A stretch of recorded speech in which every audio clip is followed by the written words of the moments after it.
Hermanos, buenos días. Les saludo en nombre del Señor. Vamos a, en este tiempo, estar desarrollando el devocional que corresponde a la mañana de hoy, martes 26 de agosto. ¿Ok? Entonces, rápidamente vamos a entrar en oración y posteriormente ahí vamos a estar desarrollando el devocional correspondiente. Bien, amado Dios, gracias Señor por este tiempo. Rogamos tu divina intervención en este tiempo, Señor, para que nos ayudes a comprender tu palabra, a discernir sobre ella, Señor, y a que el aprendizaje que tengamos del mismo nos ayude en la construcción de una vida cristiana adecuada, íntegra, santa, Señor. Ayúdanos a poder aplicar aquello que aprendamos en este tiempo. En el nombre de Cristo Jesús. Amén y amén. Muy bien.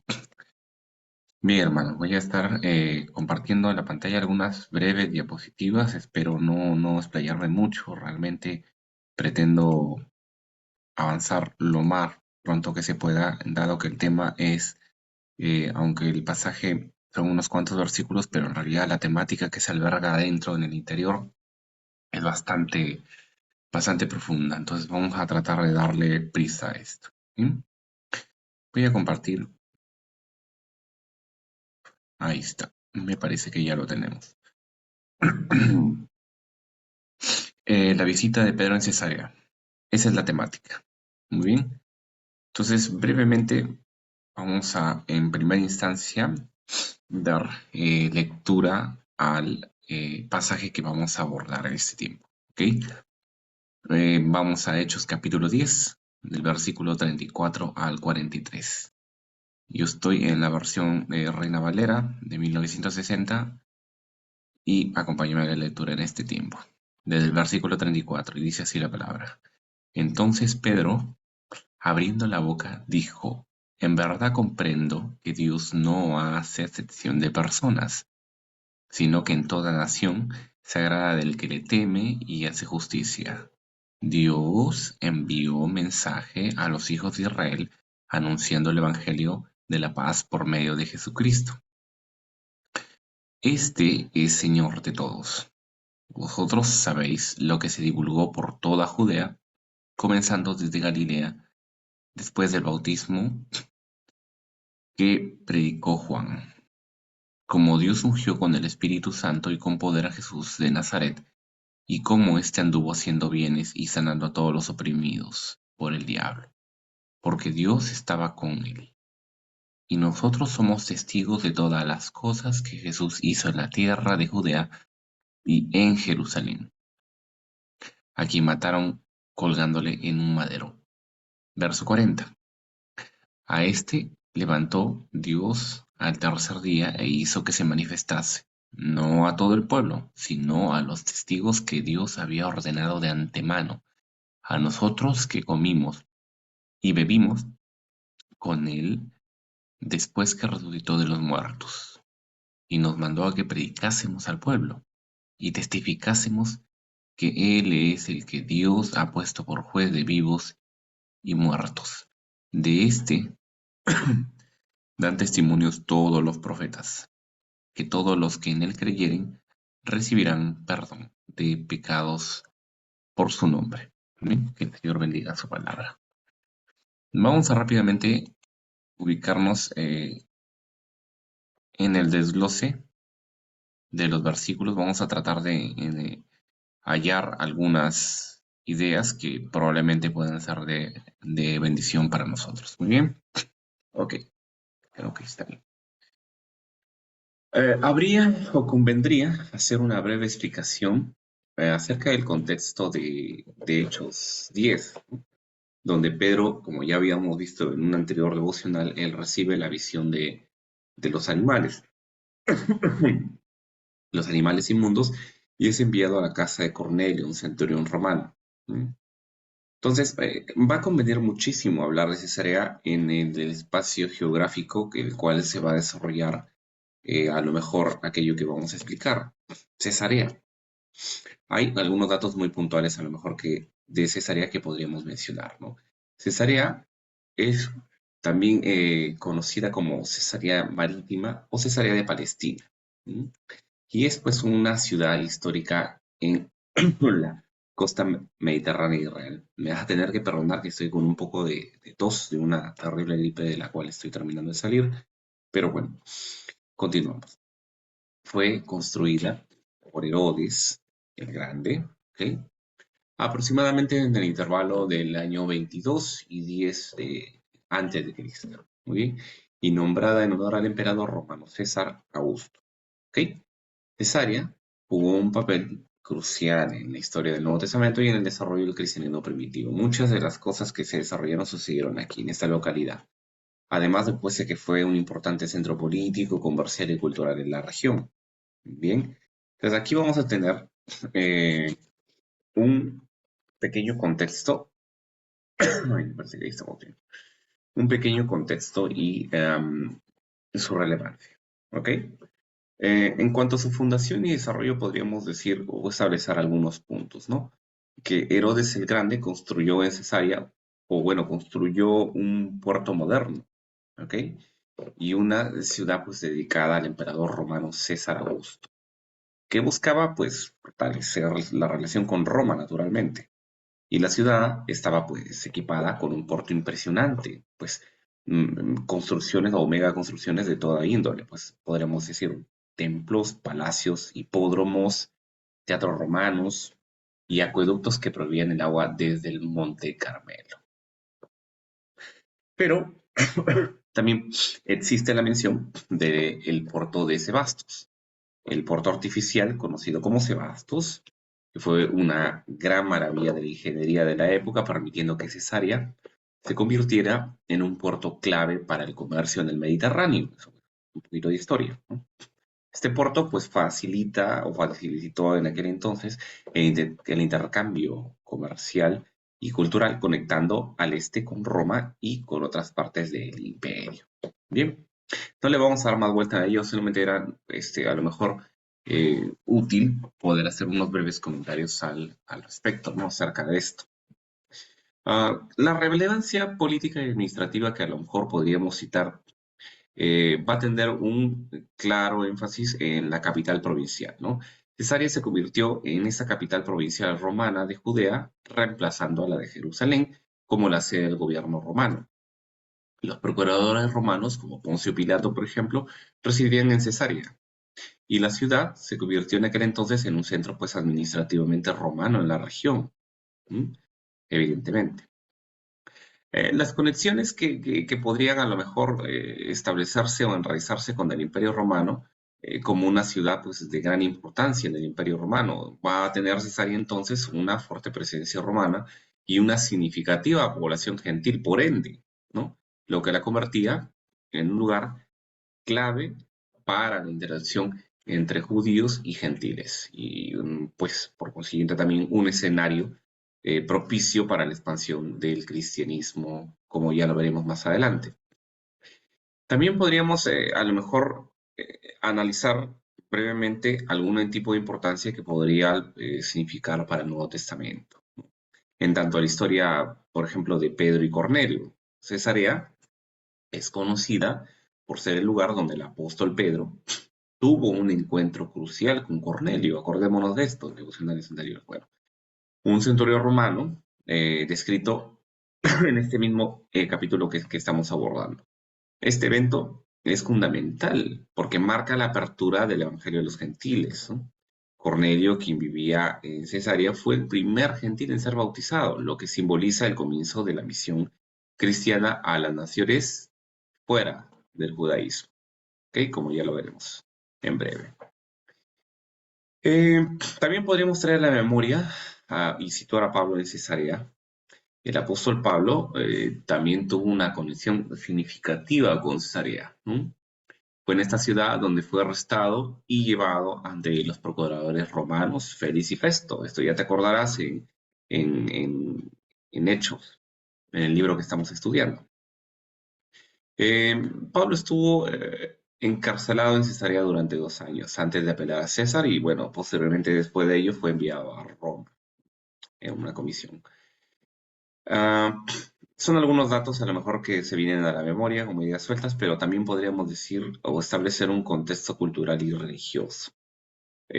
Como ciudad multicultural, sí, es válido. Cesarea albergaba una población bastante diversa, ¿no? Compuesta pues por judíos, por griegos, por romanos y otras comunidades gentiles.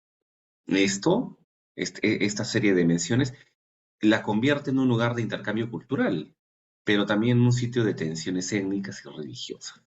Bien, ahora, en tanto los templos y el paganismo, pues como capital romana, Cesarea tenía templos dedicados a dioses romanos y a la figura del emperador. Entonces, esto refuerza o refleja bastante el carácter gentil y pagano de la ciudad, en contraste, pues, con la devoción monoteísta de los judíos.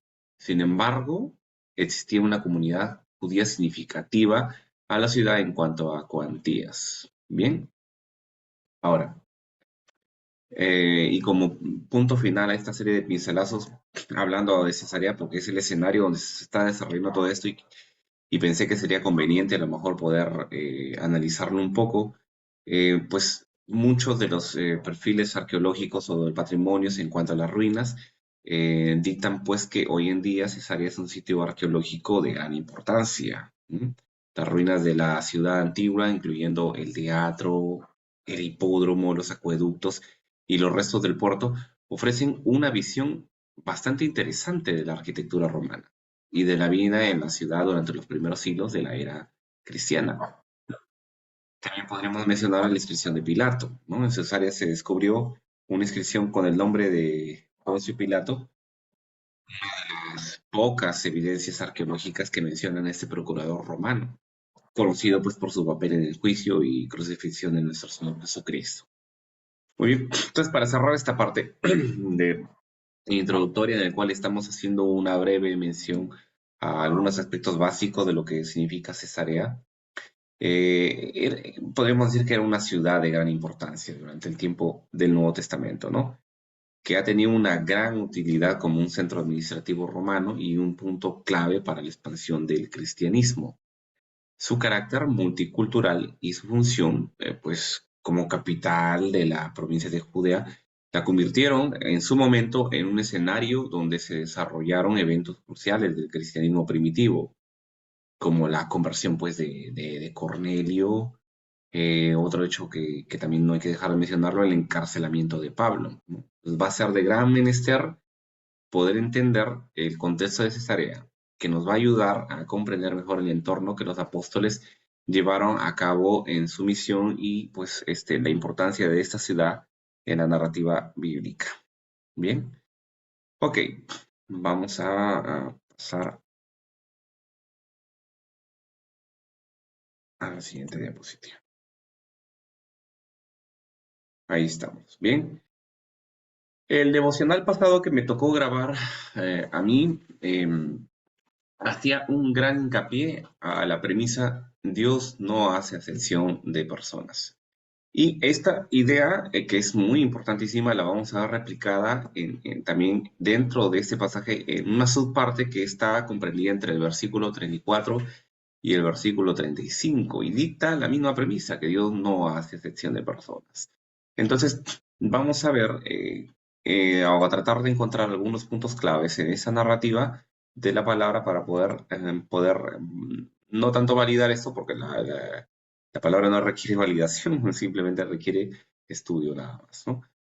Sino que nos va a poder ayudar a entender nosotros, en todo caso va a validar nuestra mente. Bien, muy bien. Entonces, sería conveniente darle lectura a esta parte, verso 34 y verso 35. Entonces Pedro, abriendo la boca, dijo, en verdad comprendo que Dios no hace acepción de personas, sino que en toda nación se agrada del que le teme y hace justicia. Hay algunas expresiones que me llamaron bastante la atención en esta porción de la palabra, empezando por la expresión con la que inicia, ¿no? Dice, perdóname, dice la expresión abriendo la boca, ¿no? Pues vamos a notar en esta parte, pues en Hechos 10:34, que esta expresión tiene en realidad un significado importante en el contexto bíblico y lingüístico. Entonces, a continuación sería bastante interesante poder hacer una explicación del uso y significado en el idioma original. Pero es una breve mención nada más la que vamos a hacer, ¿ya? Eh, el significado en el contexto bíblico, pues tiene una connotación clara de declaración solemne, ¿no? La frase abriendo la boca, entre comillas, ¿no? Aunque puede sonar un poco grotesco, pero en realidad es una expresión idiomática que se utiliza en la Biblia para señalar el inicio de un discurso o una declaración importante, ¿no? No es solo que Pedro comienza a hablar, no es solamente un verbo, sino que está a punto de hacer una proclamación significativa. Y pues se usa en momentos en cual el orador o el emisor de la oratoria que se va a desarrollar está a punto de decir algo de gran peso y autoridad. Entonces, precisamente esta autoridad en la proclamación es un punto importante. En el caso de Pedro, después de recibir la revelación de Dios y comprendiendo la profundidad de lo que está a punto de decir, comienza él su discurso con un acto de abrir la boca, o sea, de expresar oralmente lo que va a hablar, lo que subraya la importancia del mensaje que va a compartir. Bien, en el idioma griego viene de la composición de dos partes, que es anoisas, que a lo mejor puede significar abrir o aperturar, ¿ok? Y tosoma, que se traduce literalmente como boca. ¿Bien? Tan simple como eso. Eh, algunos socios idiomáticos, pues, por ejemplo, en el griego koiné, esta expresión tiene un uso idiomático similar al del hebreo, ¿no? En el que se encuentra su equivalente en, en el canon veterotestamentario, Antiguo Testamento. Y es una fórmula, pues, que introduce un discurso bastante importante, ¿no? Y se encuentra en otros pasajes, pues, como Mateo capítulo 5, ¿no? Cuando el Señor Jesús daba inicio a su sermón del monte. Y si buscas en la cita, se utiliza la misma expresión. Las palabras exactas a lo mejor podrían ser, y abriendo su boca les enseñaba. Ya lo puedes comprobar ahí en la escritura, ya te di el pasaje, y puedes ir ya tejiendo las ideas que a lo mejor estamos soltando en este momento. Y también como pues propósito también enfatizar el peso de la declaración. El uso de la expresión sugiere pues que Pedro está hablando bajo una fuerte convicción divina. Es un recurso literario, sí, que enfatiza la seriedad y el peso del discurso que le sigue. Bien, no vamos a andar más en ese tema. Creo que ha quedado bastante claro que es una expresión que utiliza la escritura para poder indicar que lo que Pedro va a decir es de verdad bastante importante. Bien.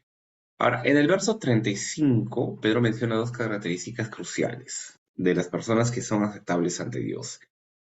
Básicamente sería, podemos subdividir en parte A, parte B, ¿no? El que le teme y el que hace justicia. Interesante. Cuando pensamos en la expresión el que le teme, probablemente te lleva, perdóname, probablemente te lleva a Proverbios 1:7, ¿no? Que el principio de la sabiduría es, ya lo sabes, el temor de Jehová. Estos dos rasgos, pues, son fundamentales con una relación con el Señor y en la vida del creyente. Y a continuación, pues, sería muy interesante poder desglosar y desarrollar el significado de cada uno de estos elementos. Por ejemplo, el que le teme. ¿Mm? Habría que ver el significado del temor de Dios, ¿ya? Porque fácilmente se podría confundir su denotación y a lo mejor podríamos arribar a conclusiones equívocas, ¿no? Pero bueno, vamos entonces a adentrarnos en esta parte. La reverencia y el respeto profundo al Señor. El temor de Dios, vamos a ver en este sentido, que no se va a referir a un miedo aterrador en realidad, ¿no? Sino a un profundo respeto y reverencia hacia la santidad del Señor. Es el reconocimiento de su majestad, de su poder, de su santidad, valga la redundancia, como ya acabamos de mencionar, y realmente creo que es una de las partes más notables. Y la actitud de sometimiento ante su autoridad, algo que en el sermón que expuse sobre Jonás habíamos hablado bastante de la obediencia y realmente habíamos arribado a conclusiones muy interesantes al respecto sobre este perfil del creyente en tanto a los términos de la obediencia. Ya, si la memoria no nos falla, haremos conexiones ya, como te das cuenta, paralelos entre la escritura. Bien. la conciencia de la grandeza divina, ¿no? Temer a Dios va a significarnos entonces tener una conciencia constante de su presencia como uno de sus atributos, la omnipresencia, ¿no? Pero también de su soberanía en todas las áreas de la vida, ¿ya? Entonces vemos el grado elevado del Señor por encima de todas las cosas, y ya vas relacionándolo con el primer mandamiento, incluso del decálogo de la ley mosaica, ¿no? Bien. Entonces, ese temor genera en el creyente, pues, una vida de adoración y una devoción bíblica, ¿m?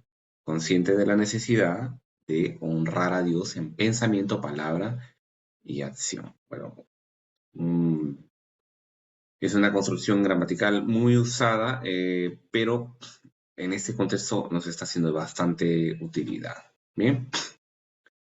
El temor de Dios en la escritura va a tener, digamos, también dos tangentes importantes en realidad que no escapan de la relación con la premisa madre, ¿no? La sabiduría, que es con lo que abrí. El principio de la sabiduría es el temor de Jehová. ¿Recuerdas lo que dije hace un momento? Muy bien. Entonces, el temor de Dios es considerado el principio de la sabiduría también en Proverbios 9. Bien, ahí lo vas buscando también en medio de los versículos, vas a poder encontrar. Y viene a ser el fundamento sobre el cual se construye una vida piadosa en obediencia, ¿no? Una vida en justicia, guiada por la verdad de Dios. Y esta obediencia se va a ver naturalmente en aquellos que temen a Dios, ¿no? Y viven en obediencia a sus mandamientos. ¿Mm? Por ejemplo, acá tengo una cita. No lo voy a leer todas las citas, que a lo mejor te voy a estar citando, no lo voy a leer todas porque realmente el tiempo nos apremia y entonces algunas nada más simplemente te voy a dar la cita y tú ya lo buscas en casa con calma. Deuteronomio 10:12, ¿ya? Ahí se va a mencionar que temer a Dios pues incluye ciertos perfiles, ¿no? Amarle, servirle y guardar sus mandamientos. Entonces nosotros tenemos muy en claro que la salvación, el único salvoconducto de salvación es la gracia a través de la fe, como ha enseñado el apóstol Pablo en sus cartas paulinas, ¿correcto? Entonces, esto excluye digamos, el conducto de obras y deja las obras en una posición de evidencia. Esta parte, creo que en varios devocionales o sermones he hecho mención y me parece algo que no me resulta gravoso volver a enseñar, como ya diría el apóstol Pablo, no me resulta gravoso volver a repetir las mismas cosas, pero es que en realidad es muy importante dejarlo en claro. ¿Mm? Las obras son evidencia de la salvación, de una salvación genuina. Aquella salvación genuina tiene obras, pero las obras al mismo tiempo no justifican a la persona. Recuerda la famosa frase que escuché de un conocido predicador: fuimos salvos para buenas obras, no por buenas obras, para buenas obras. Entonces, estamos tejiendo las conexiones ya de los conceptos que vamos poniendo sobre la mesa y ya te das cuenta que las obras guardan relación con la obediencia guarda relación con la sabiduría y la sabiduría guarda relación a sí mismo con el temor a Jehová. Bien, todas estas proposiciones ya en un silogismo hipotéticamente puro, claro que tendría una inferencia inmediata que nos lleva a que el temor de Jehová efectivamente tiene una clara manifestación en la sabiduría, la obediencia y las obras. Pero también vamos a ver otros conceptos que a lo mejor no los hemos incluido dentro de esa secuencia lógica, pero que también van a tener una muchísima importancia. Por ejemplo, en términos de aplicación en la vida del creyente, pues diríamos que el compromiso y la dependencia de Dios. ¿M? El compromiso, pues, va a implicar, claro, que un temor a Dios, pero también un compromiso diario, vivir conforme a su voluntad, buscando agradarle en todo. ¿Realmente buscamos agradar a Dios en todo? Uno puede detenerse a pensar en esto todo el día y realmente que creo que uno no acabaría durante el día si realmente estamos buscando agradarle a Dios en todo. Si mis obras, si mis dichos, si mis vistas, lo que observo, si mis oídos, lo que yo presto oído para escuchar, si mi tacto, si mis sentidos están alineados todos al Señor, ¿no? Y si vamos a un grado más superlativo, más profundo, ¿qué pasa con tus pensamientos, con tu mente? ¿Realmente hay temor de Dios en tu mente? Es algo que todos debemos preguntar. Yo también mismo me cuestiono y también estoy evaluando mi propia situación y realmente eh, todavía hay mucho camino por recorrer, mucha brecha por andar, ¿no? Pero esa es la idea del cristianismo, ¿no? Avanzamos en la fe, avanzamos, ¿ok? Ahora, el segundo concepto, y que no quisiera dejarlo afuera, esta parte aplicativa en la vida del creyente, trata acerca de la dependencia de Dios, ¿no? Eh, este temor, pues también nos va a llevar, en términos de dependencia total a Dios, reconociendo que toda bendición, protección y provisión, pues vienen de Él naturalmente. No hay otra fuente de estas directrices, no hay otra fuente. Muy bien. Ahora, ya que hemos establecido el precedente del que teme al Señor, ahora vamos a ver al que hace justicia, ¿ya? Quiero que por favor, mientras estás escuchando este devocional, ya vayas encontrando las partes aplicativas, porque eso es lo que más me interesa. La historia nos da un contexto, un borde, nos da una plataforma, los alcances de exégesis, hermenéutica, todo eso nos da una plataforma para de ahí dar el trampolín de comprensión, pero una vez que tú llegas a la comprensión, ya tienes que descender de ese salto de trampolín, tienes que descender con esas ideas ya en formateo de la renovación del entendimiento. ¿Ok? Y eso tiene que tener naturalmente una traducción en el día a día vivir. Bien.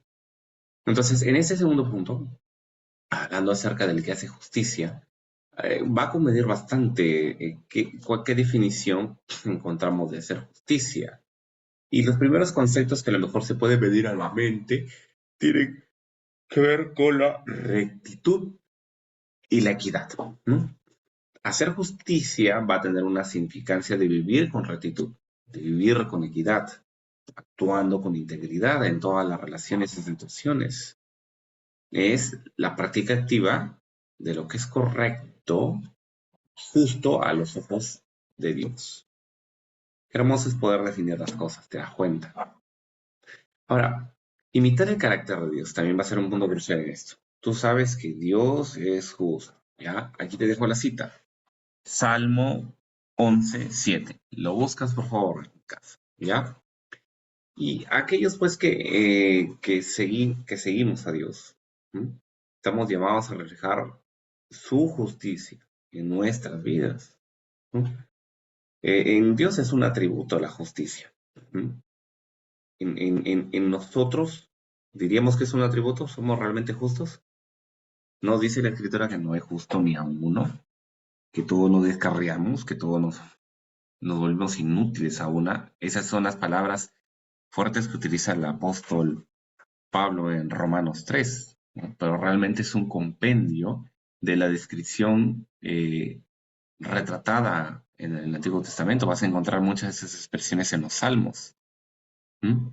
Entonces, ya desde el plano veterotestamentario hasta el Nuevo Testamento, pues realmente vas a encontrar de que hay una injusticia inherente y hasta innata en el ser humano, ¿no?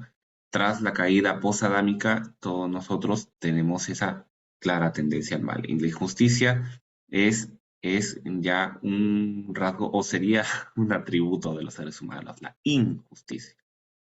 Entonces, precisamente ahí la necesidad de la obra mesiánica de redención, que más adelante vamos a desarrollarlo cuando ya estemos tocando el Evangelio propiamente dicho. Pero ya estamos haciendo una aproximación y ya vamos entendiendo algunas cosas importantes respecto a esto. Bien, entonces, esto del tema de los que estamos tratando acerca de la justicia, pues va a incluir que ser justos también tiene que ver con el trato con los demás, ¿no? ¿No? Muchas veces relacionalmente en nuestras comunidades, ¿no? Relacionalmente en los trabajos, en el vecindario, en todo contexto donde estemos situados, ¿no?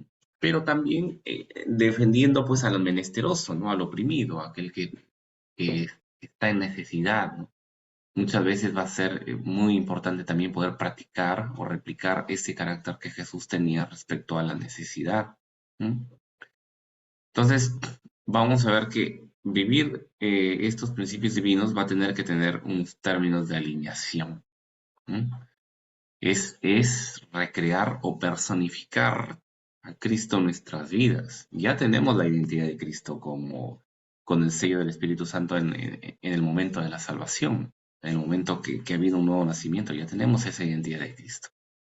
Ahora, lo que nos toca es personificar a Cristo, es decir, la imitación de la que Pablo hablaba, ¿no? Sed imitadores de mí como yo lo soy de Cristo, ¿no? Y esa imitación es precisamente el término que me estoy refiriendo, personificación, ¿no? Que es traer a nuestra vida todo el desarrollo vivencial que Cristo tenía mientras anduvo en la tierra. Sí, ya sé que me estás mirando y que estás pensando en este momento que lo que te estoy diciendo tal vez es mucha valla, mucho estándar, y realmente si lo es, pues en eso tienes toda la razón. Pero es el llamado de Dios a que caminemos en santidad, en integridad, y naturalmente eso va a ser algo, o va a estar dado en una gradualidad, no va a ser algo que a lo mejor tú lo vas a lograr de la noche a la mañana, pero tienes que caminar en ese sentido. Y ese es el bonito recorrido del cristiano, ¿no? La búsqueda constante de Dios que le lleva a una conformación progresiva en la santidad. Eso es muy hermoso.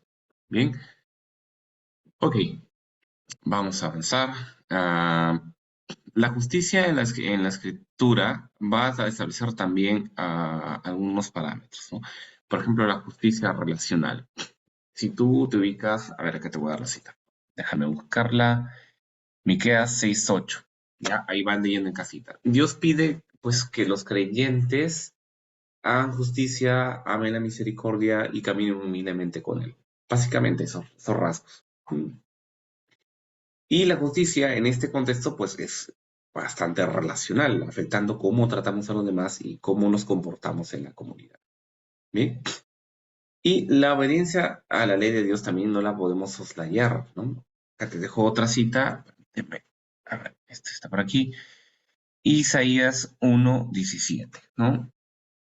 Donde se insta pues a aprender a hacer el bien, a buscar la justicia, lo que incluye pues, ya diría el pasaje pues a defender al oprimido, cuidar de los huérfanos y las viudas y mantener la rectitud en la vida diaria, ¿no? Esto tiene mucha relación en ama a tu prójimo como a ti mismo, ¿no? Entonces ya a lo mejor sería una idea interesante para poder desarrollar en otra devocional cómo conectamos estos principios, cómo conectamos digamos, al resumen que Cristo hizo de la ley en amarás a Dios por sobre todas las cosas y amarás a tu prójimo como a ti mismo, ¿no? Vamos a encontrar una relación bastante interesante. Bien.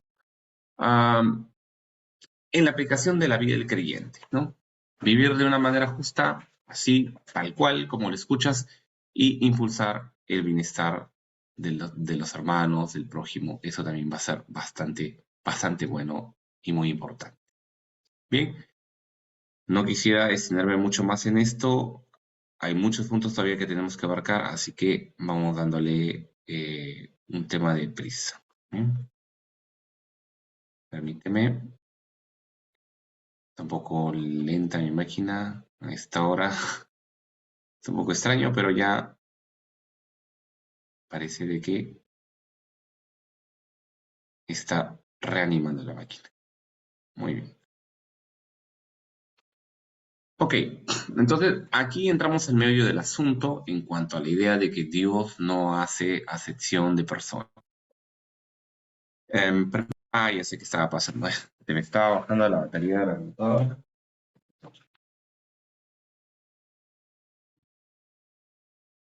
Ahí está. Ok, ahora sí está mucho mejor. Bien. Ok, entonces la idea de que Dios no hace acepción de personas, está presente en toda la Biblia, ¿ya? Alguno podría pensar que a lo mejor era un principio que se estaba introduciendo solamente en el Nuevo Testamentario, pero no es así. También lo está en el Antiguo Testamento. Y este es un principio, pues, que los fariseos en su interpretación malentendieron o distorsionaron al aplicar el concepto de la elección de Israel. Y ahí es donde estuvo el error de interpretación. Y bueno, vamos a lo mejor desarrollar junto con algunos versículos del Antiguo Testamento que pueden respaldar esta idea, ¿ya? Voy a mencionar ante algunas citas, voy a tratar de ver solamente algunas y bueno, otras simplemente pasaremos un poquito de largo para poder apremiar el tiempo. Bien, Deuteronomio 10:17 dice así: porque Jehová vuestro Dios es Dios de dioses y Señor de señores, Dios grande y poderoso y temible, que no hace excepción de personas ni toma cohecho.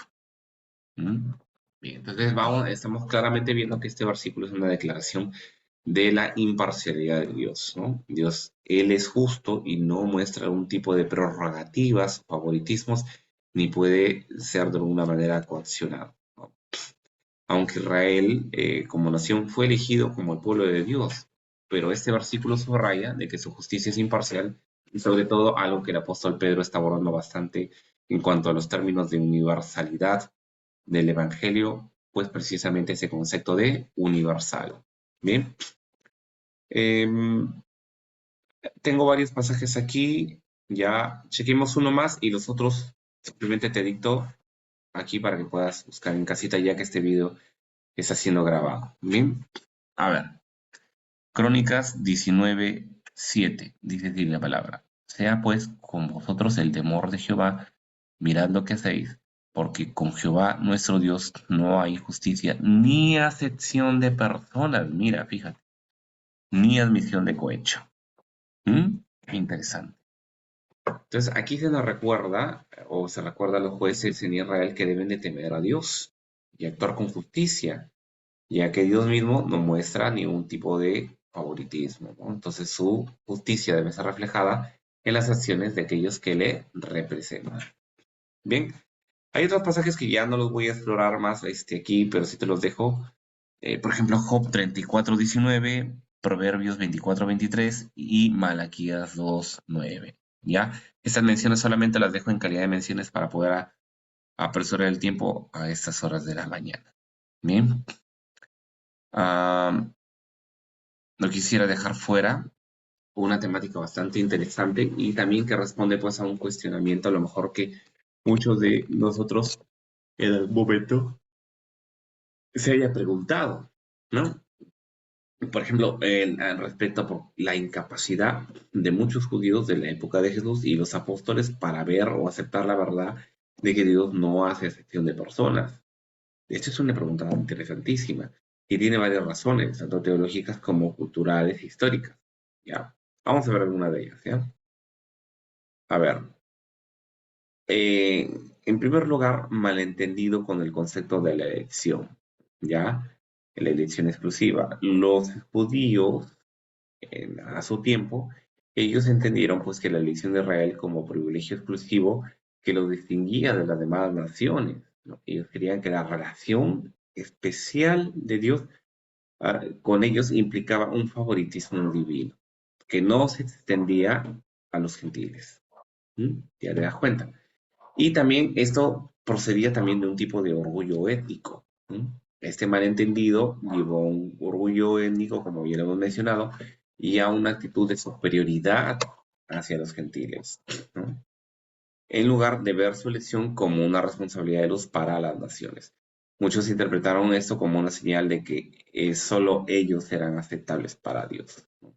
Y estamos dando cuenta de que pues, en el Nuevo Testamento hay muchas partes donde se muestra esta contraparte, ¿no? La palabra cuando dice que hay vosotros en ese sentido que hubo en Cristo Jesús, que se humilló, ¿ves? Vimos ese concepto de humildad. O también un pasaje que el apóstol Pablo desarrolla y dice que todos veamos a los demás como superiores a nosotros mismos. Entonces ya te das cuenta, pues, de que realmente estaban muy equivocados, la línea farisea, la línea judía, muy equivocada en cuanto a la interpretación de estas porciones de la palabra ya en el escenario del Antiguo Testamento. Así que si alguien pensaba de que a lo mejor eran disposiciones que tenía un diferencial entre testamento y testamento, pues realmente ya nos vamos dando cuenta de que no es así. Bien. En segundo lugar, la interpretación legalista de la ley. Bien. El enfoque en las obras, un enfoque bastante arduo en realidad. Los fariseos y otros grupos religiosos de la época pues desarrollaron un enfoque legalista en la observancia de la ley, creyendo que su cumplimiento estricto pues era lo que los hacía justos delante de Dios. Y este enfoque pues llevó a la idea de que solo aquellos que cumplían la ley, como los judíos, podían ser aceptados por Dios. Algo que no podía estar más lejos de la verdad. Ahora, la separación de los gentiles. Hay que acordarnos un poquito de las leyes ceremoniales, ¿verdad? Y de pureza, que tenían el propósito de separar a Israel para Dios, y estas fueron interpretadas pues, como un medio de mantener distancia a los gentiles. Y esto reforzó la idea de que los gentiles no podían ser aceptados por Dios, a menos que se convirtieran al judaísmo y cumplieran la ley. Bien. En tercer lugar, vamos a tener situada la historia de opresión y exilio. ¿Ok? Experiencias traumáticas. La historia de Israel tuvo marcada, por la opresión, estuvo muy marcada. Y el exilio a manos de imperios extranjeros.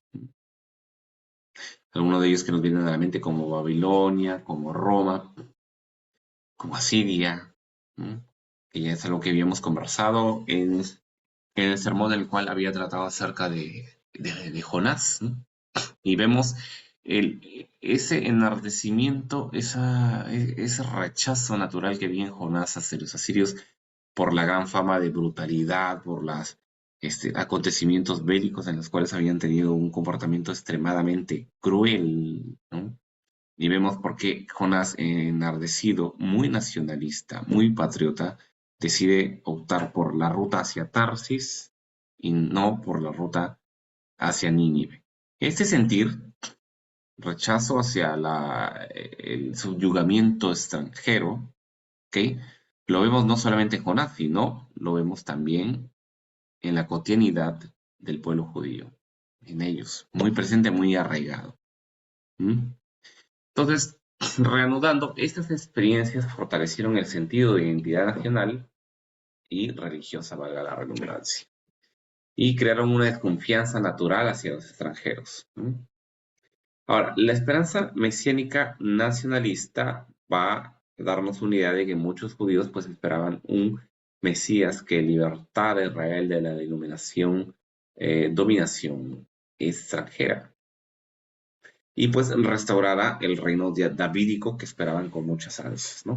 Este anhelo se centraba pues en la restauración de Israel como una nación poderosa, lo que le llevó a excluir la posibilidad de que los gentiles fueran incluidos, perdóname, en el plan de salvación. Bien, ya te vas dando cuenta de esto. Cómo estaban las cosas, cómo era la mentalidad judía y bueno. Habían también pues prejuicios y tradiciones humanas, ¿no? Las tradiciones añadidas, ¿no? Con el tiempo, pues las tradiciones rabínicas y las interpretaciones de la ley introdujeron barreras adicionales entre los judíos y los gentiles. Esas tradiciones, que a menudo se centraban en la pureza ceremonial, en evitar la contaminación, crearon un muro de separación que impedía ver el plan redentor universal de Dios, ¿no? Entonces, esta añadidura ya te vas dando cuenta que es una de las cosas, a lo mejor uno de los puntos sensibles cuando el Señor Jesús confrontó a los fariseos con los famosos ay. ¿Ya te acuerdas un poquito? ¿Alguna expresión suelta que ponen más cargas que ni ustedes pueden soportar? ¿Ya te va veniendo a la memoria eso? Entonces, realmente tenemos esta situación de tradiciones añadidas que realmente no generaron nada bueno, todo por el contrario. Bien, ahora, cerrando este punto de los prejuicios y tradiciones humanas, también están los prejuicios. Los prejuicios contra los gentiles, vistos como impuros, paganos, se convirtieron pues en una barrera significativa para aceptar que Dios podría salvarlos sin que primero se convirtieran al judaísmo. Terrible, ¿verdad? Y también como último punto en esta sección, la ceguera espiritual. La ceguera espiritual, ¿no? En última instancia, la escritura sugiere que una ceguera espiritual impidió, perdón, que muchos entendieran pues el significado verdadero, ¿no?, de las escrituras. Acá hay una cita más que te quiero dejar, déjamela. Romanos 11, del 7 al 8. ¿Ya? Pablo habla de cómo Dios les dio eh, espíritu de estupor, ojos con los que no vean y oídos con los que no escuchen. Y esta ceguera no era absoluta ni irreversible, pero sí limitaba su capacidad de ver el plan más amplio de Dios. Bien, entonces, concluyentemente nos damos cuenta que los judíos de la época de Jesús y los apóstoles en esta contemporaneidad, ¿ok? Los judíos no podían ver con claridad que Dios no hacía excepción de personas, ¿ya? Debido a una combinación de factores, haciendo un recuento de lo que ya hemos hablado, malentendido en la elección divina, interpretación legalista de la ley, experiencias históricas traumáticas, no quiero dejar ninguna fuera, las tradiciones humanas, los prejuicios y la ceguera espiritual. Bien, entonces estos factores contribuyeron pues a una visión muy limitada, realmente bastante limitada, y exclusiva de la relación de Israel con Dios, impidiéndoles pues naturalmente reconocer que la salvación y la gracia de Dios estaban disponibles para todas las naciones, estaban al alcance de cualquiera. Sin embargo, los apóstoles, bajo la revelación del Espíritu Santo, empezaron a comprender y enseñar que el Evangelio era para todos, rompiendo las barreras que separaban a judíos y gentiles. Bien, entonces, quisiera cerrar esta parte de ese intervalo de versículos haciendo alusión a una de las frases que se dirige precisamente al Señor Jesucristo. Dice que este es Señor de todos. Así está en el pasaje que estamos estudiando de Hechos del capítulo 10, en el verso 36. Bien, ok. Um, Hay algunos puntos que podríamos desglosar al respecto sobre este título, Señor de todos. En primer lugar, el señorío universal de Cristo, ¿ok? La autoridad sobre toda la creación, ¿no? La hegemonía que tenía el Señor sobre toda la creación, ¿no? Entonces, esa impresión va a indicar que Jesucristo tiene una autoridad absoluta y soberana sobre toda la creación, sin importar la raza, la nacionalidad o el estatus social de las personas. Él no es solamente Señor de Israel, sino de todos los pueblos, naciones y criaturas del universo. Que quede clarísimo eso. Bien, hay una cita que tengo para ti que está en Colosenses, capítulo 1, del versículo 16 al 17. Bien, ahí lo dejen en casita, pero básicamente hay una declaración de que todo fue creado. Me vas a tener que perdonar que realmente tengo un poco de agotamiento, aparte de la tos. Vas a tener que disculpar. Dice que todo fue creado, ¿ok? Por medio de él y para él. Bien. Y también dice algo. Él es antes de todas las cosas y en él subsisten todas las cosas. ¿Cierto? Hay una aproximación así, tú buscas la cita exacta, pero esa es la idea que te estoy dejando. Esto significa que Cristo no solo creó todas las cosas, sino también que las sostiene y las gobierna en todo lo creado. Bien, el señorío redentor, él, él es el Salvador de todos los que le creen, de todos los que vienen a Él por fe. ¿Mm? El título, Señor de todos, pues también va a subrayar, pues, y no hay lugar a duda en esto de que Jesús es el único mediador y salvador para todos los seres humanos, ¿sí? Sin importar su procedencia, si es judío o gentil, esclavo, libre, la salvación de Cristo está disponible para todos, pero todos deben someterse a su señorío. Eso es muy importante. Bien. Hay una cita también que quiero dejarte. Romanos, por acá la tengo. Romanos capítulo 10, del verso 12 al 13. Bien. En esta sección, Pablo va a enfatizar pues que no hay diferencia entre judío y griego, en realidad, ¿no? Pues el mismo Señor eh, es el de todos, es el de todos, ¿no? Y es rico para con todos los que le invocan, en términos de riqueza celestial, ¿no? Aunque ciertamente todo lo que hay en este universo es de él, ¿no? Muy bien. Muy bien. Vamos a continuar, ¿no? Su señorío, ya hablando ahora, hemos estado en escala macro, vamos ahora a escala micro. Él es también señor sobre particularidades como los judíos y los gentiles, ¿no? Y esto va a llevarnos a la idea de que ya hemos desarrollado en un devocional anterior, que está en ese mismo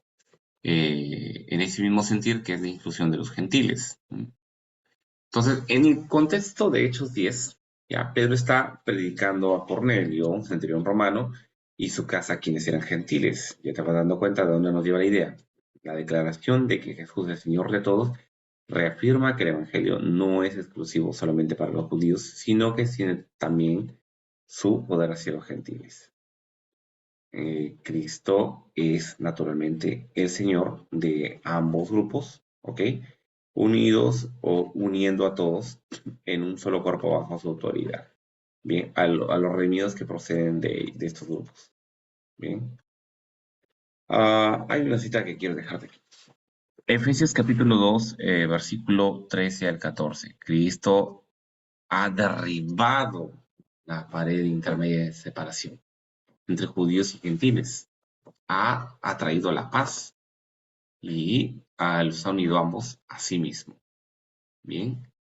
Entonces recuerda aquello que el Señor ha salvado. Tú no discrimines, no hagas acepción, no te busques la crítica. Antes ya hemos hablado en otro sermón, busca la autocrítica, busca la autoobservación. Empieza por ti, ¿no? Cuando hay una idea muy personal que yo tengo, cuando el Señor dijo, no mires la paja en el ojo ajeno, primero mira la tuya, saca para que después puedas ver a tu hermano, ¿no? Pero en realidad yo tenía una idea al respecto de que si uno mira su propia vida, pues hablo de manera muy puntual en mí, por ejemplo, y me fijaría solamente en los errores, en las fallas, pues yo te diría que nunca acabaría. ¿No? Y no solamente por las cosas, a lo mejor, de faltas que a lo mejor yo podría cometer, sino también por aquellas que son omitidas. Y la omisión del cumplimiento de la ley es muchísima, ¿no? Muchísima. Hay mucha carga de pecado en realidad, ¿no? Pero ahí es donde encontramos o donde entra en escena la gracia de Cristo. Muy bien. No quisiera ahondar más en eso. El Evangelio es hermoso, da ganas de estar ahí, círculo, círculo, círculo, pero vamos a abrirnos un poquito para esta sección para poder también entender algunos puntos importantes, ¿no? El señorío cósmico y escatológico, ¿no? Rey de reyes y señor de señores, ya te acuerdas de esa frase, ¿no? Entonces la expresión también tiene una dimensión escatológica. En la consumación final, claro está, de la historia, Jesús será reconocido por todos como Rey de Reyes y Señor de Señores. Y este señorío pues no será limitado a la humanidad, sino que será reconocido por todo el cosmos, tanto los cielos como la tierra y debajo de la tierra. Bien, acá te dejo una cita, Filipenses capítulo 2, del versículo 9 al 11. Bien, y dice, y Dios exaltó hasta lo sumo y le dio un nombre que es sobre todo nombre para que en el nombre de Jesús se doble toda rodilla y toda lengua confiese que Jesucristo es el Señor. Bien, Entonces, esto va a apuntar al reconocimiento universal del Señorío de Cristo al final de todos los tiempos. Bien, ya. Estamos simplemente tocando puntos porque en realidad no hay muchas cosas que a lo mejor uno se podría introducir, pero ya eso abriría la temática demasiado, ya nos estaríamos yendo del enfoque. Bien, entonces, algunas implicaciones del señorío de Cristo, pues, ¿no? El sometimiento y la obediencia, reconociendo al Señor como Señor de todos, ¿ya? Y la misión universal, la gran comisión. Dado que Cristo es el Señor de todos, ¿estamos de acuerdo? Los creyentes están llamados a llevar el Evangelio a todas las naciones, invitando a todos a someterse a su señorío y encontrar la paz y la salvación en él. ¿Ya? Recuerdo el pasaje, Mateo 28, del 18 al 20. Ahí te lo dejo para que lo busques en casa. ¿Ya? Entonces, la figura del Señor de todos en Hechos 10, 36 nos va a afirmar la autoridad absoluta y universal de Jesucristo sobre toda la creación. Bien, entonces esta declaración rompe las barreras étnicas, nacionales, sociales, pues proclamando que Cristo es el Salvador y Señor de todos, sin excepción. Su señorío no solo implica el dominio sobre todas las cosas, sino también la invitación a todos los seres humanos a someternos a Él, ¿no? A recibir su salvación y participar en su reino. Bien, no sé si se ve esto. Ya, muy bien. Estamos en la diapositiva 4, nos entramos a la diapositiva número 5, un par más y estamos ya terminando, que realmente está resultando un poquito largo. Si es que en realidad hay bastante temática en estos versículos, hay bastante temática para aprender, bastante temática para hablar respecto a lo que enseña Dios sobre la universalidad. Se mueve mucho fue universalidad del Evangelio, ¿no? La urgencia de poder compartirlo, entonces está extremadamente interesante y vamos a encontrar de que también hay grandes aplicativos e imperativos en nuestra vida en este sentido. ¿Ya? A ver.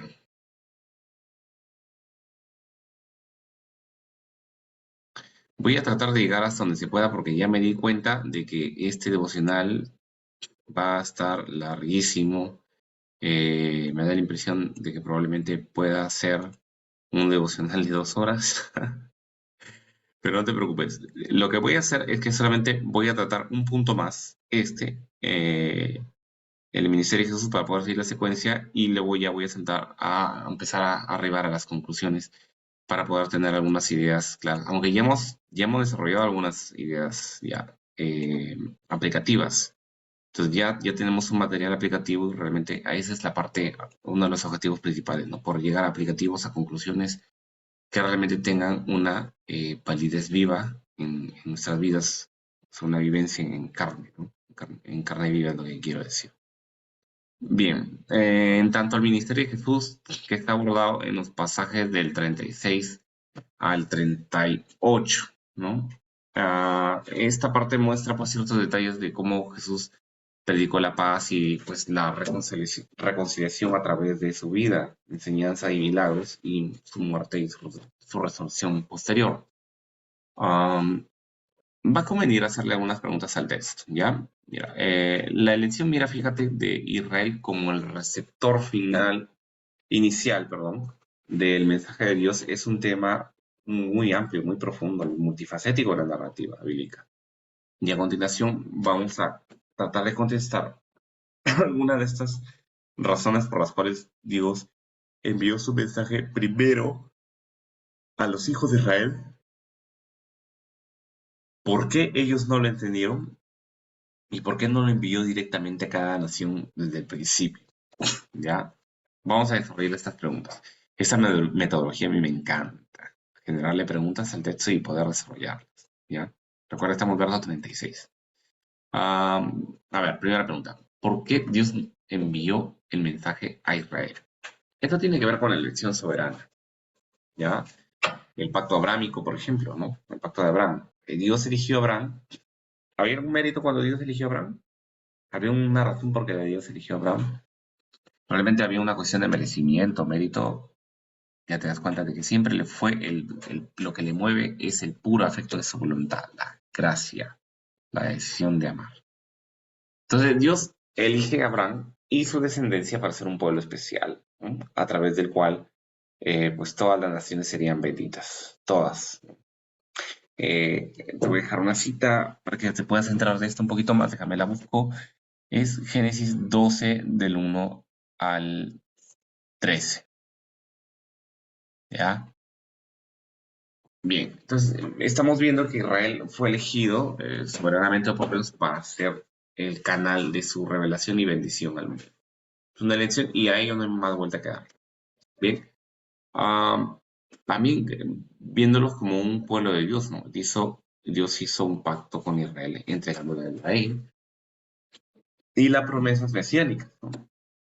Y este pacto tenía el propósito de establecer una relación especial con ellos, donde Israel sería un pueblo santo separado con o para Dios.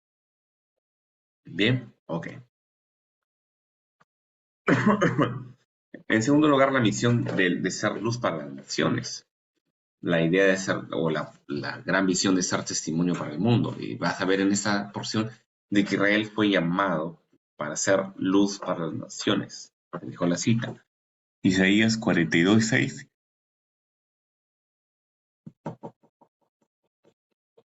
Vas a tener que perdonarme de un agotamiento. Isaías también 49:6. Y ahí te dejo dos citas. ¿Ya? Entonces, a través de su relación con Dios, Israel debía mostrar el carácter y la santidad de Dios para que los demás naciones pudieran conocer. Ya es en cuanto al testimonio del mundo. Pero también hay un criterio de preparación del Mesías. Israel tenía un papel central en la historia de la redención, ya que a través de este pueblo vendría el Mesías, ¿no? Quien traería la salvación a toda la humanidad. ¿Okay? Búscalo, por favor, Génesis 22, versículo 18, y todo el capítulo completo de Isaías 53, el famoso Isaías 53, que es el complejo de sufrimiento mesiánico, ¿no? El sufrimiento del Mesías, retratado ahí en pasajes que lastimosamente los judíos de ese tiempo no pudieron comprender. Tenían un velo ahí y no pudieron comprender. ¿Mm? Bueno. En segundo lugar, ¿por qué Israel no entendió completamente el mensaje? Por malos entendidos teológicos, probablemente, malos entendidos en cuanto a la interpretación. La lección mal interpretada, por ejemplo, los israelitas con el tiempo comenzaron a interpretar su lección como un signo de superioridad, ¿no? En lugar de una responsabilidad que debieron interpretarlo así. Vieron su relación con Dios como una exclusiva y no comprendieron completamente que estaban llamados a ser medio para bendecir a todas las naciones. Eso es lo que no comprendían ellos, ¿no? Y también, pues, naturalmente hubo un brote de fuerte legalismo, ¿no? El enfoque de la observancia estricta de la ley llevó a un legalismo, pues, que oscureció el verdadero propósito de la ley, que era guiar a Israel a una relación con Dios y prepararla para la venida del Mesías. Eso lo ves retratado en Gálatas 3:24, ¿ya? Entonces, este legalismo también creó barreras entre ellos y los gentiles, ¿ya? La influencia cultural e histórica, podríamos establecer dos parámetros, que es el aislamiento nacional y los prejuicios y tradiciones. En cuanto al aislamiento nacional, debido a su historia pues, de opresión, exilio, pues, los judíos desarrollaron una mentalidad de defensa y aislamiento. Ellos se centraron en la preservación de la identidad y en la esperanza de un Mesías que restaurara el nivel del reino, ¿no? a Israel, perdiendo de vista pues, la dimensión universal de su misión. ¿Ya? Y en cuanto a los prejuicios y tradiciones, las tradiciones rabínicas y los prejuicios contra los gentiles distorsionaron muchísimo la comprensión del propósito de Dios. Se salieron totalmente de la línea. La separación de los gentiles se convirtió en un obstáculo para entender el alcance universal del Evangelio. Ese es pensamiento rabínico. Entonces, bueno, ya sabemos que está lejos de la verdad, ¿no? Y en cuanto a la ceguera espiritual, ¿no? En cuanto a la ceguera espiritual, el endurecimiento del corazón, ¿no? La escritura señala que había una ceguera espiritual entre muchos en Israel y un endurecimiento del corazón que les impedía entender plenamente el mensaje de Dios y su plan de redención. Acá te voy a dejar un par de citas: Isaías 9, del 6 al 10, y Romanos 11, 25. Ya lo buscas con paciencia en casita. Bien. Y bueno, creo que voy a tocar este último punto ya. Hay más por desmenuzar todavía, pero sería una hora más. Ya me di cuenta de que tendremos que llegarnos una hora más. Voy a tocar este último punto, bien, y después voy a pasar brevemente a las conclusiones, ciertamente. El por qué Dios no envió el mensaje directamente a cada nación. Hay una serie de razones que podríamos plantear. El plan progresivo de la revelación. Bien. La revelación gradual, pues trata de que Dios eligió revelar su plan de redención de manera progresiva a lo largo de la historia. Tan simple como eso. Empezó con una nación específica para establecer los fundamentos de su carácter, su ley y su promesa de salvación, preparando el camino entonces para la venida del Mesías. Ahora, cuando él prepara la venida del Mesías, Israel pues fue preparado durante siglos para recibir al Mesías y para ser el medio a través del cual el mensaje del Evangelio se difundiera a todas las naciones. Te dejo una cita ahí al respecto que sería Gálatas 4:4. Bien. Ah, bien. Israel como ejemplo para las naciones, ¿ya? En cuanto a lo que es como testimonio vivo, ¿ya? Israel debía ser un ejemplo viviente de una nación bajo el gobierno de Dios, pero eso ya estuvo lejos de la realidad. Mostrando a los demás, pues, naciones por lo que significa vivir en relación con él, ¿no? Te dejo una cita ahí para que analices: Deuteronomio 4, del 6 al 8. Deuteronomio 4, del 6 al 8. A través de Israel, las naciones podrían conocer el carácter de Dios y, pues, por ende, el plan de salvación, de redención, ¿ya? Y en último punto, el envío del Evangelio a todas las naciones. La gran comisión. Con la venida de Cristo y el cumplimiento de todo el complejo de promesas, el mensaje fue enviado a todas las naciones. Jesús comisionó a sus discípulos para llevar el Evangelio a todas las naciones. Eso ya lo sabemos, está retratado en Mateo 28. El enfoque de Dios pasó a una nación específica con una misión universal. Bien, para concluir esta parte, pues Dios eligió a Israel, pues, para ser el portador inicial de su mensaje bíblico, debido a su soberano plan de redención y su propósito de preparar el camino para la venida del Mesías. Israel fue llamado a ser un testimonio al mundo, ¿no? Pero su malentendido del concepto de elección, su enfoque en el legalismo, pues realmente fue contraproducente, ¿no? Y la influencia cultural e histórica les impidió comprender muchísimo plenamente la amplitud del mensaje de Dios, ¿no? Sin embargo, a través de Israel, el mensaje de salvación finalmente fue llevado a todas esas naciones, cumpliendo el propósito divino de redención. Bien, ok. Entonces, a lo mejor va a convenir que en otro momento pueda terminar de grabar ese sermón, o bueno, ese devocional, que está hermosísimo, pero realmente en este tiempo se nos ha agotado ya eh, el tiempo y estamos a la mitad. Bien, entonces lo que voy a hacer es saltar a las conclusiones, ¿ya? A las conclusiones para poder tener ideas ya de algunas que hemos tejido y que han sido muy importantes y podemos ya empezar a replicar en la vida, ¿no? Bien, la conclusión: el mensaje de Hechos 10 del 34 al 43 nos muestra que el Evangelio es para todos, sin importar su origen o condición, Y como cristianos debemos ser portadores de esta buena noticia al mundo. Finalmente, esto último que acá está escrito, buena noticia, es la definición de evangelio.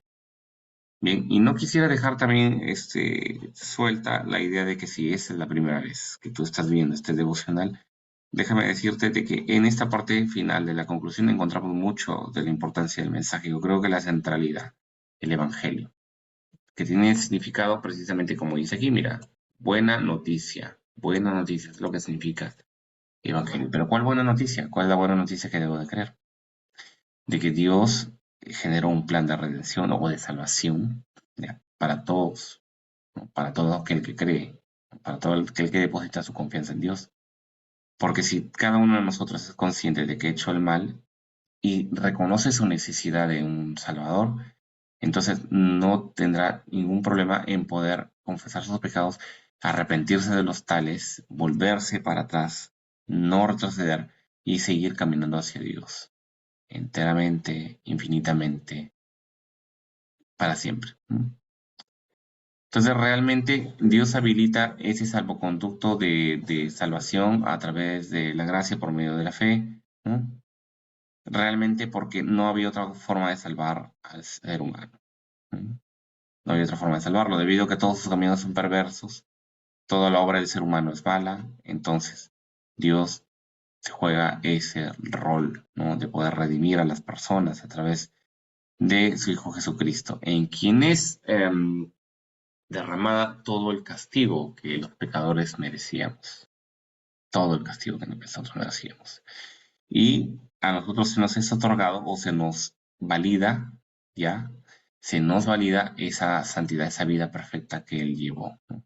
Y nuestros pecados, nuestras fallas, nuestros errores se, eh, se transportan hacia Él, digamos así, ¿no? Transportan hacia Él. Pero grande fue el Señor que se llevó todos sus pecados de todos, se llevó los pecados de todos los que creerían en Él, por supuesto, a la cruz. Y es un mensaje de esperanza muy hermoso, en realidad, muy hermoso. Entonces, si esa es la primera vez que escuchas una predicación de la palabra, realmente te invito a que sigas a Cristo. Bien, vamos entonces, ya habiendo desarrollado las conclusiones, vamos a proceder ahora en ese tiempo para poder despedirnos. Bien, amado Padre, gracias Señor. Gracias, bendito Señor, porque eres bueno, Señor.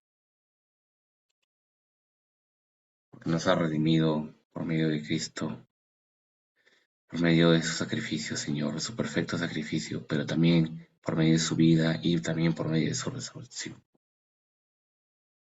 Porque si Cristo no hubiera resucitado, van a salir nuestra fe, como dicen las Escrituras. Pero sí resucitó, Señor, porque Él nunca hizo nada malo, en realidad. Nunca hizo nada malo. Y su alma no fue dejada en el Seol, como está escrito, Señor. Antes fue resucitado, y ahora es Rey de Reyes y Señor de Señores, y vive por los siglos de los siglos para gobernar. Nos encomendamos a ti, Señor Dios Todopoderoso. Necesitamos de ti con con un carácter de urgencia, de emergencia, Señor, de estar siempre alineados contigo. Hay mucha temporalidad alrededor de nosotros que nos atrapa, nos jala hacia atrás. Hay muchas faltas, pecados, cosas que nos jalan hacia atrás, Señor, que nos alejan de ti. Permite que eso no sea un obstáculo, que no sea un detrimento, que no sea una regresión, Señor, no sea algo que nos aleje de ti.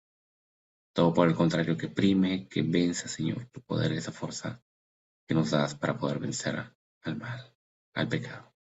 En el nombre de Cristo Jesús. Amén y amén. Que Dios los bendiga.